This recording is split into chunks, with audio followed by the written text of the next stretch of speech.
Welcome to my channel. My name is Laura and I'm playing 30 cozy games in 30 days, and today I'm going to be playing Fall of Porcupine.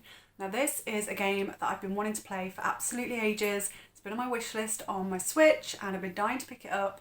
I've been keeping an eye out for a sale. Now unfortunately it hasn't gone on sale, so I haven't actually bought the game yet, but I have got the demo, and so what I'm going to do today is play through the demo, see how I feel about it, and then obviously if I enjoy it at some point I will pick up the full game.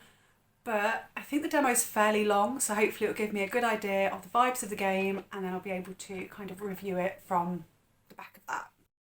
Fall of Porcupine is very much a story-based game with puzzle elements, and there were some other little platform bits in the section of the demo that I played as well. We follow the story of Finley, who is a doctor that has just moved to Porcupine, and he is doing his rounds at his hospital, getting used to the place and how to treat his patients.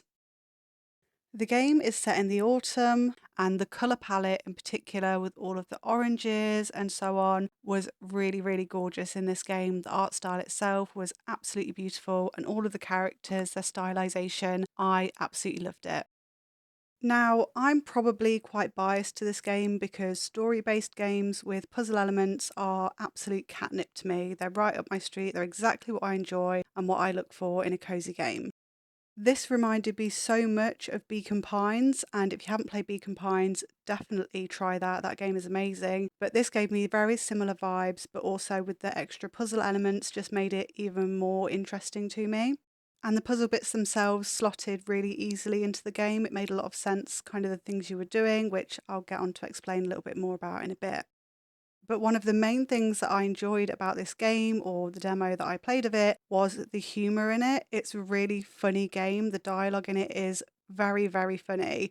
The characters that you meet would all had sort of very different characters, but they were all hilarious, and they were sort of crotchety or funny in their own individual ways, but all of them shined differently.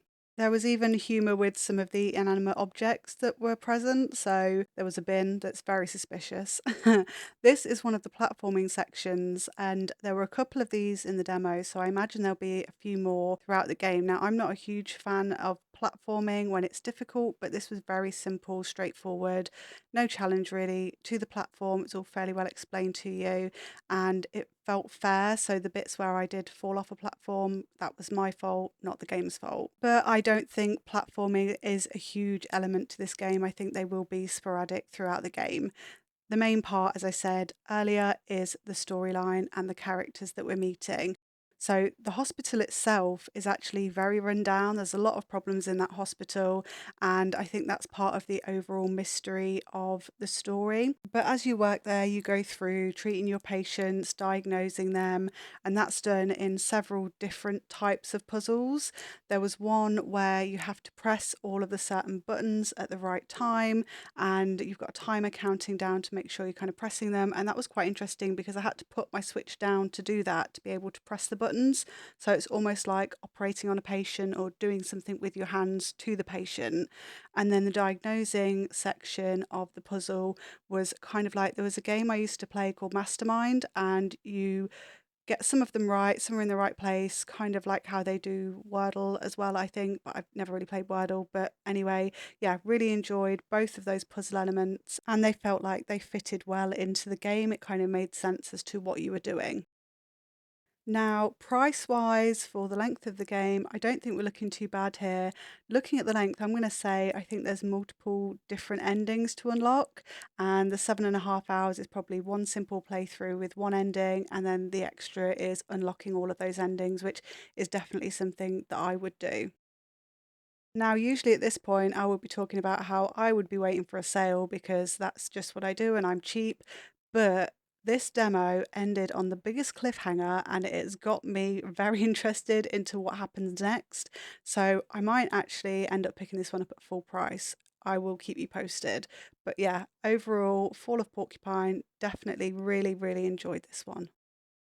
So that was Fall of Porcupine. I've literally just finished the demo. I think it was about hour, hour and a half, maybe 2 hours long, the demo. Wow, that ended on quite a cliffhanger, to be honest, and I really think I might end up paying full price for this game because I enjoyed that so much. Obviously, I will have more thoughts in my voiceover that I've just done, but yeah, that was really good. I really enjoyed that. Okay, anyway, I will be back tomorrow with another game, another video, and I will see you then.